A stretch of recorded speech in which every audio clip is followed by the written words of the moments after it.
The Truth About Angels, Chapter 11. Angels from David's Time to the Babylonian Captivity. David's Reign. The ark remained in the house of Abinadab until David was made king. He gathered together all the chosen men of Israel, 30,000, and went to bring up the ark of God. They sat the ark upon a new cart, and brought it out of the house of Abinadab. Uzzah and Ahio, sons of Abinadab, drove the cart. David and all the house of Israel played before the Lord on all manner of musical instruments. And when they came to Nachon's threshing floor, Uzzah put forth his hand to the ark of God, and took hold of it, for the oxen shook it. And the anger of the Lord was kindled against Uzzah, and God smote him there for his error. And there he died by the ark of God. Uzzah was angry with the oxen because they stumbled. He showed a manifest distrust of God, as though he who had brought the ark from the land of the Philistines could not take care of it. Angels who attended the ark struck down Uzzah for presuming impatiently to put his hand upon the ark of God.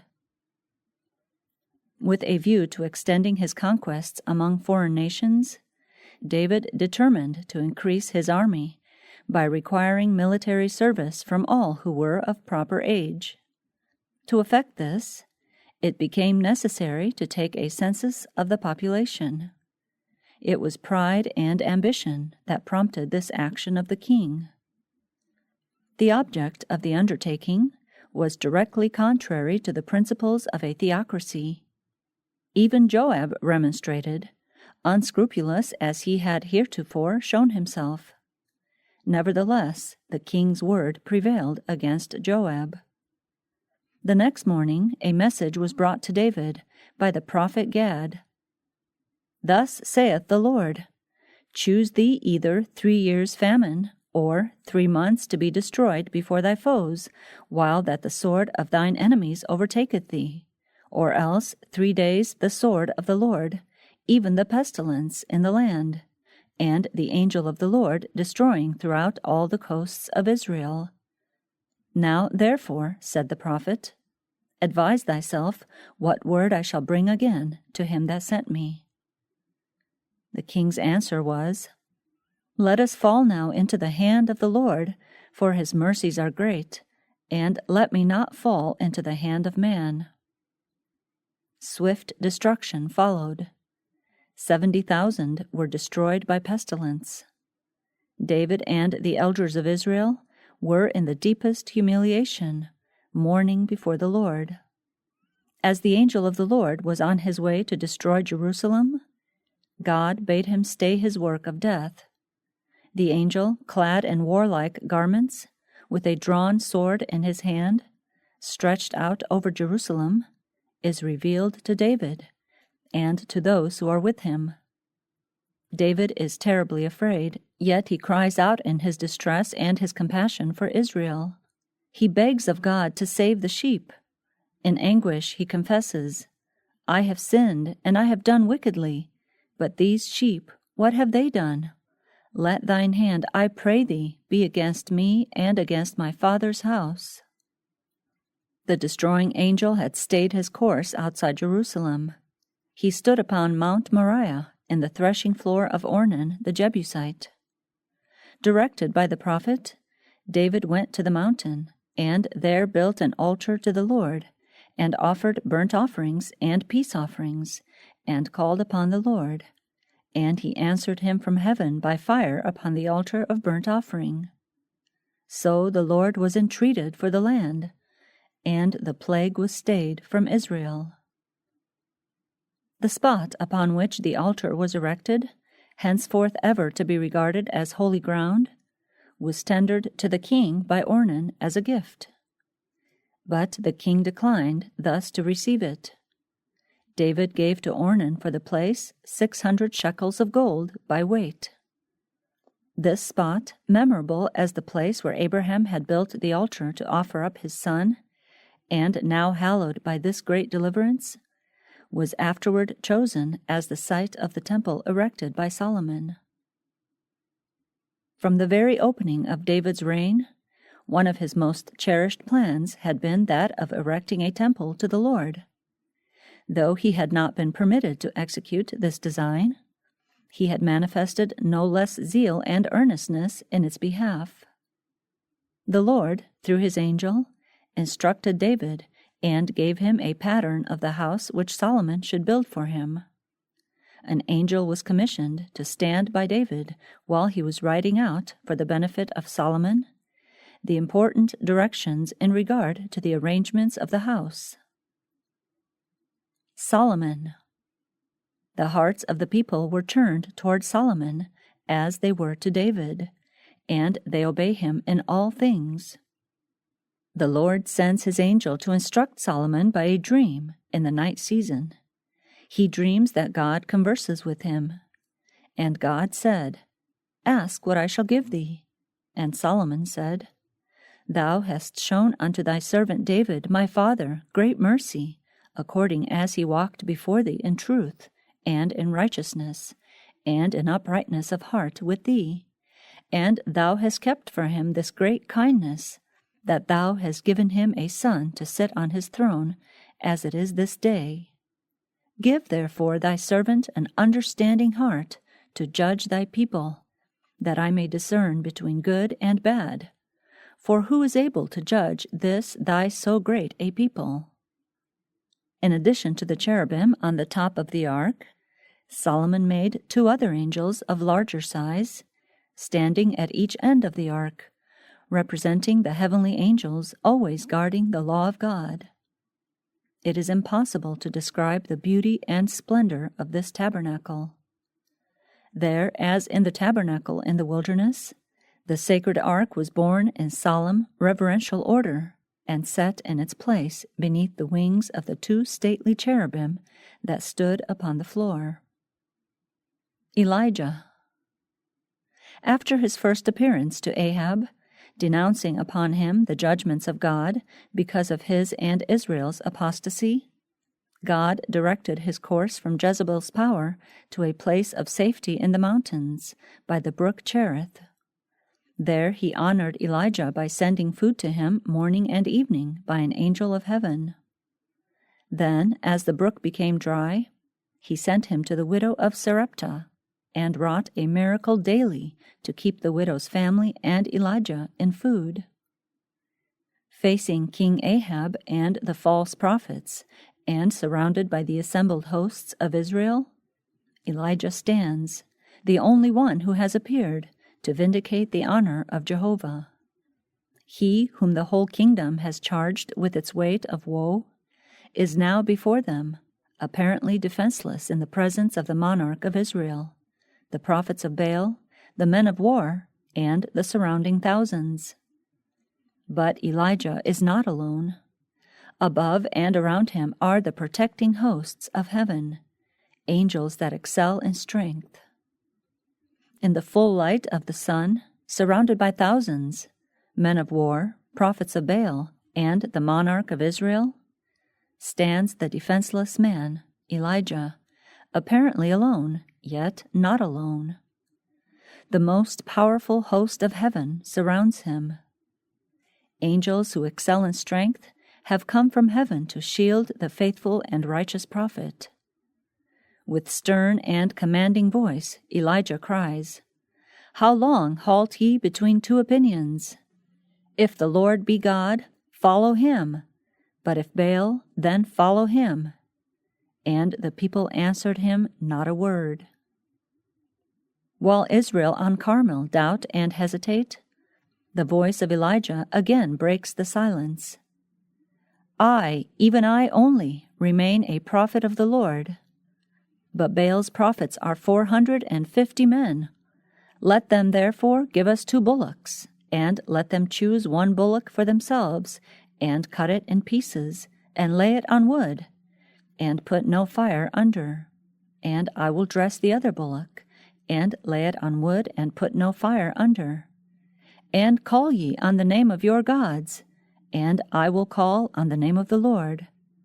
And the God that answereth by fire, let him be God." How gladly would Satan, who fell like lightning from heaven, come to the help of those whom he had deceived, and whose minds he had controlled, and who were fully devoted to his service. Gladly would he have sent the lightning and kindled their sacrifices. But Jehovah had set Satan's bounds. He had restrained his power, and all his devices could not convey one spark to Baal's altars. Did God forsake Elijah in his hour of trial? Oh, no. He loved his servant no less when Elijah felt himself forsaken of God and man than when, in answer to his prayer, fire flashed from heaven and illuminated the mountaintop. And now, as Elijah slept, a soft touch and a pleasant voice awoke him. He started up in terror, as if to flee, fearing that the enemy had discovered him. But the pitying face bending over him was not the face of an enemy, but of a friend. God had sent an angel from heaven with food for his servant. "Arise and eat," the angel said. And he looked, and behold, there was a cake baken on the coals, and a cruse of water at his head. After Elijah had partaken of the refreshment prepared for him, he slept again. A second time the angel came.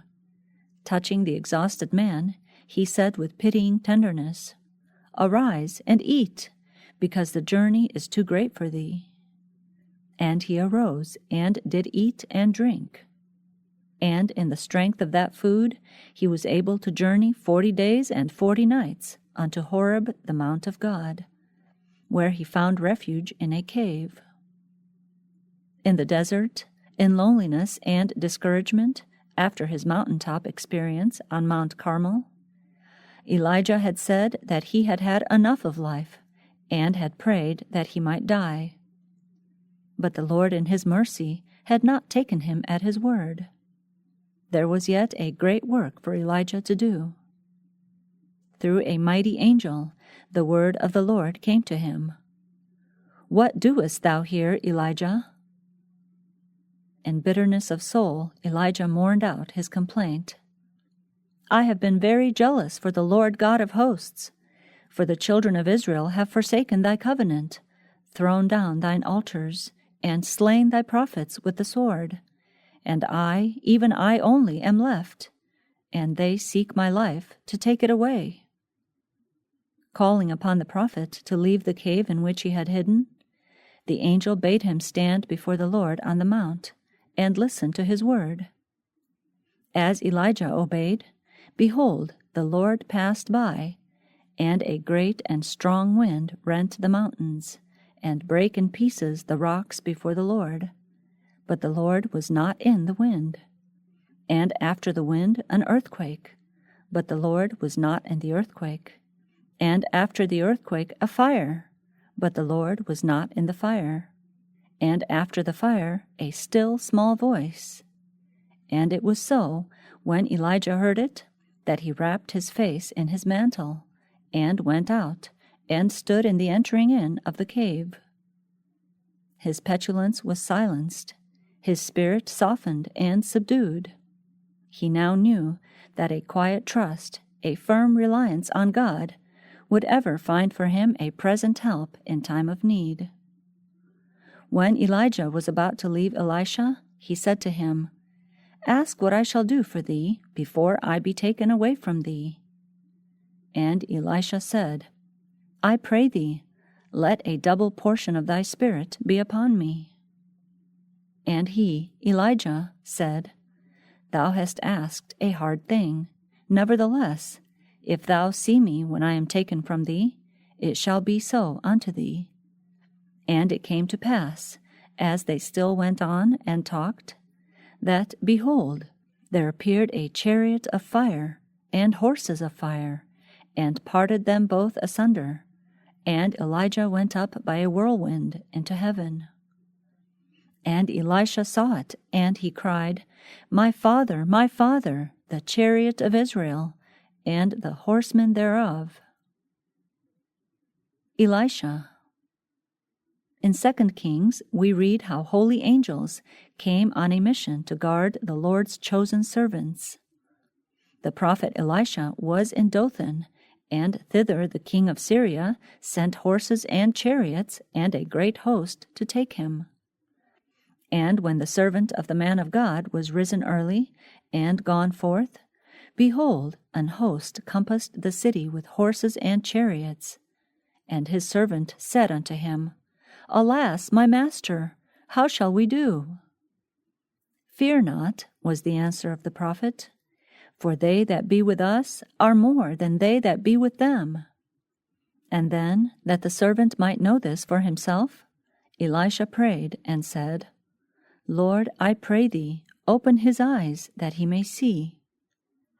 The Lord opened the eyes of the young man, and he saw, and behold, the mountain was full of horses and chariots of fire round about Elisha. Between the servant of God and the hosts of armed foemen was an encircling band of heavenly angels. They had come down in mighty power, not to destroy, not to exact homage, but to encamp round about and minister to the Lord's weak and helpless ones. It was not given Elisha to follow his master in a fiery chariot. Upon him the Lord permitted to come a lingering illness. During the long hours of human weakness and suffering, his faith laid fast hold on the promises of God, and he beheld ever about him heavenly messengers of comfort and peace. As on the heights of Dothan he had seen the encircling hosts of heaven, the fiery chariots of Israel and the horsemen thereof, so now he was conscious of the presence of sympathizing angels, and he was sustained. Isaiah. In Isaiah's day, idolatry itself no longer provoked surprise. Iniquitous practices had become so prevalent among all classes that the few who remained true to God were often tempted to lose heart and to give way to discouragement and despair. Such thoughts as these were crowding through Isaiah's mind as he stood under the portico of the temple. Suddenly the gate and the inner veil of the temple seemed to be uplifted or withdrawn, and he was permitted to gaze within upon the Holy of Holies, where even the prophet's feet might not enter. There rose up before him a vision of Jehovah, sitting upon a throne high and lifted up, while the train of his glory filled the temple. On each side of the throne hovered the seraphim, their faces veiled in adoration as they ministered before their Maker, and united in the solemn invocation, Holy, holy, holy is the Lord of hosts. The whole earth is full of his glory. An indescribable glory emanated from a personage on the throne, and his train filled the temple. Cherubim were on either side of the mercy seat, as guards round the great King, and they glowed with the glory that enshrouded them from the presence of God. As their songs of praise resounded in deep, earnest notes of adoration, the pillars of the gate trembled, as if shaken by an earthquake. These holy beings sang forth the praise and glory of God with lips unpolluted with sin. The contrast between the feeble praise which he, Isaiah, had been accustomed to bestow upon the Creator and the fervid praises of the seraphim astonished and humiliated the prophet. He had for the time being the sublime privilege of appreciating the spotless purity of Jehovah's exalted character. While he listened to the song of the angels as they cried, Holy, holy, holy is the Lord of hosts, the whole earth is full of his glory. The glory, the infinite power, and the unsurpassed majesty of the Lord passed before his vision, and was impressed upon his soul. In the light of this matchless radiance, that made manifest all he could bear in the revelation of the divine character, his own inward defilement stood out before him with startling clearness. His very words seemed vile to him. The seraphim dwelt in the presence of Jesus, Yet they veiled with their wings their faces and their feet. They looked upon the King in his beauty and covered themselves. When Isaiah saw the glory of God, his soul was prostrated in the dust. Because of the unclouded vision he was graciously permitted to behold, he was filled with self-abasement. This will ever be the effect upon the human mind when the beams of the Sun of Righteousness shine gloriously upon the soul. As the increasing glory of Christ is revealed, the human agent will see no glory in himself, for the concealed deformity of his soul is laid bare, and self-esteem and self-glorying are extinguished. Self dies, and Christ lives. Such was the prospect that greeted Isaiah when he was called to the prophetic mission. Yet he was not discouraged, for ringing in his ears was the triumphal chorus of the angels surrounding the throne of God. The whole earth is full of his glory. And his faith was strengthened by visions of the glorious conquests by the church of God, when the earth shall be full of the knowledge of the Lord, as the waters cover the sea. Ezekiel. Upon the banks of the river Chebar, Ezekiel beheld a whirlwind seeming to come from the north, a great cloud and a fire enfolding itself, and a brightness was about it, and out of the midst thereof as the color of amber. A number of wheels intersecting one another were moved by 4 living beings. High above all these was the likeness of a throne, as the appearance of a sapphire stone. And upon the likeness of the throne was the likeness as the appearance of a man above upon it. And there appeared in the cherubims the form of a man's hand under their wings. The wheels were so complicated in arrangement that at first sight they appeared to be in confusion, yet they moved in perfect harmony. Heavenly beings, sustained and guided by the hand beneath the wings of the cherubim, were impelling those wheels. Above them, upon the sapphire throne, was the Eternal One, and round about the throne was a rainbow, the emblem of divine mercy. As the wheel-like complications were under the guidance of the hand beneath the wings of the cherubim, so the complicated play of human events is under divine control. Amidst the strife and tumult of nations, he that sitteth above the cherubim still guides the affairs of this earth.